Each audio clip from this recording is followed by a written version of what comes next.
Mrs. Frisby and the Rats of Nim, Chapter 19, The Boniface Estate. Mrs. Frisby said, "Jonathan and Mr. Ages got the screen open." "Yes," Nicodemus said, "and without them I doubt that we could have done it. The steel frame was strong, the bolt was secure, and the wire so stiff we could not have bent it enough for one of us to get through. So we were glad they were with us, and asked them if they would, after all, like to stay with us. Since there were only two of them, they said they would, for the time being at least.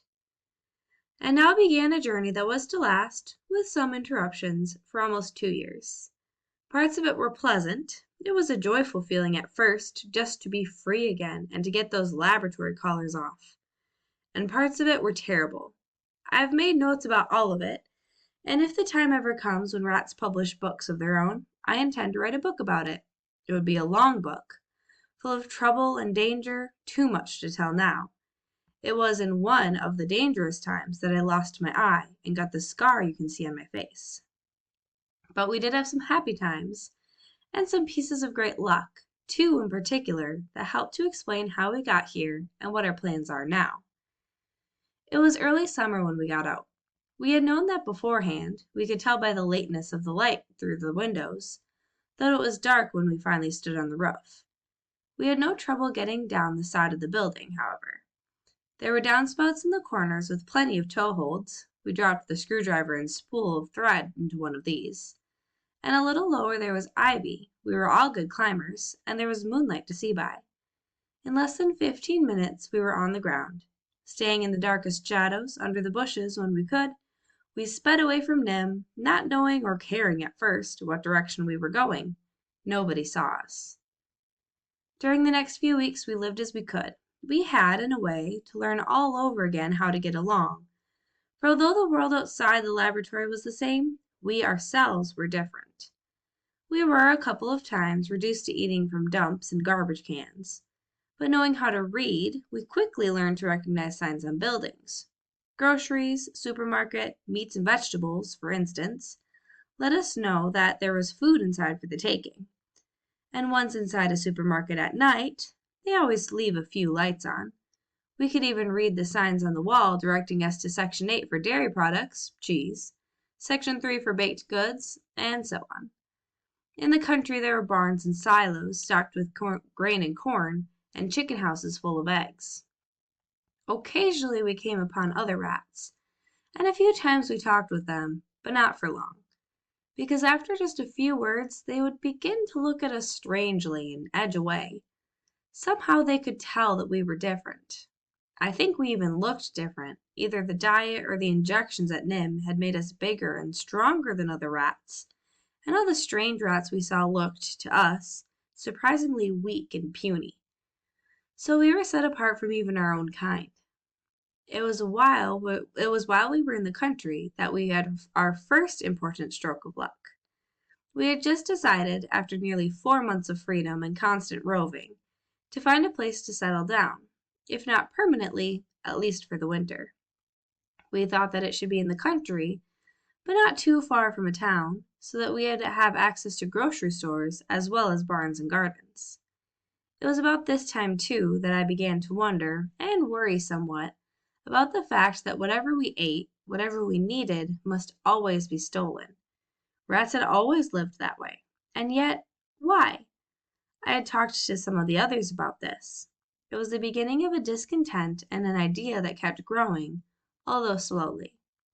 The season was autumn. We were walking one evening down a winding country road. We never really walked on the road, but along the edge, so that we could vanish into the bushes or a ditch, if anyone came along. You can imagine that 20 rats and 2 mice traveling in procession would cause some comment, and we did not want that.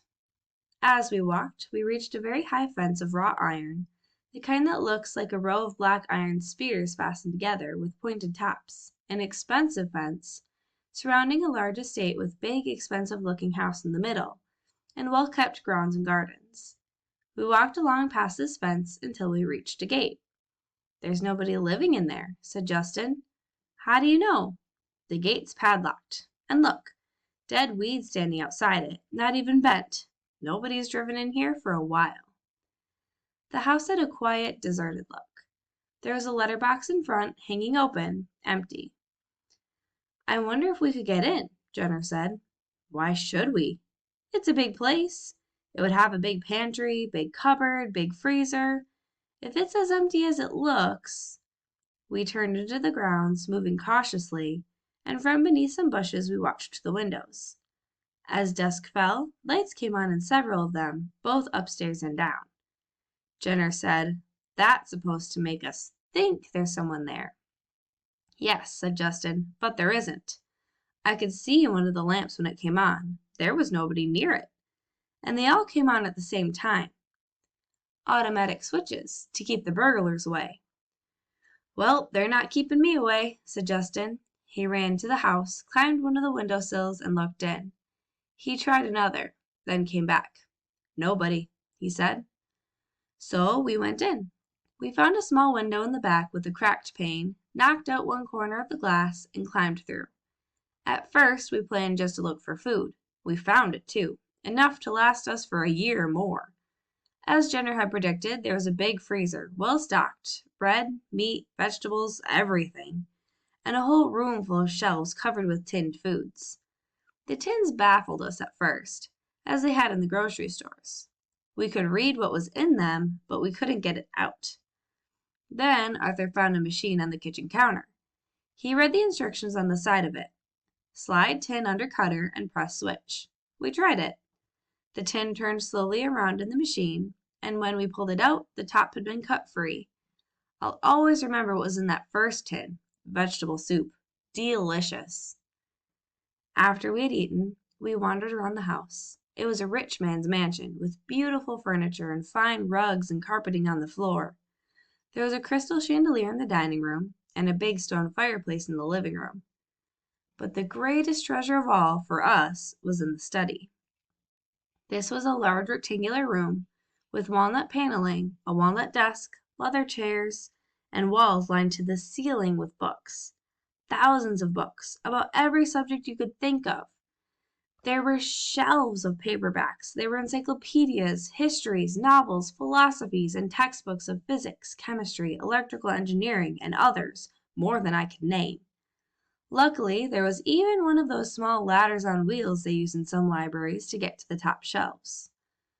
Well, we fell on those books with even more appetite than on the food, and in the end, we moved into the house and stayed all winter. We could do that, it turned out, without much fear of discovery. We learned that from some newspaper cuttings I found on the desk in the study. They were about a wedding, and most of them showed pictures of a newly married couple leaving a house to begin their honeymoon. The groom was a Mr. Gordon Boniface, heir to the gold Stetson fortune, and the house they were leaving was the house we were in. According to the clippings, they were going on a trip all the way around the world. They were coming back to the Boniface estate in May. Until then, it was our estate. Oh, there was a caretaker gardener who came 3 times a week, and once in a while he would check the house in a cursory sort of way. That is, he would unlock the front door, glance around to see that everything looked all right, and then lock it and leave. But he didn't live there. He lived in a small house down the road, and we were expecting him when he came. We had figured out, from the way the place was kept up, the lawns mowed, leaves raked, gardens weeded and watered, that there had to be somebody working on it. So we posted a watch, saw him coming, and kept watching him all the time he was there. And we made sure, when he looked in the house, that everything did look all right. This involved a certain amount of work. We had to haul our empty tin cans and other rubbish at night into a hidden place in the woods quite far from the house. We cleaned up after ourselves carefully. We learned to use the water taps and the dusting cloths we found in the kitchen cupboard. If the caretaker had looked more closely, in fact, he would have seen that the kitchen counters were somewhat shinier than they should have been in an empty house. But he didn't. He never even noticed the small corner of glass missing from the back window. And all winter, far into the night, we read books and we practiced writing.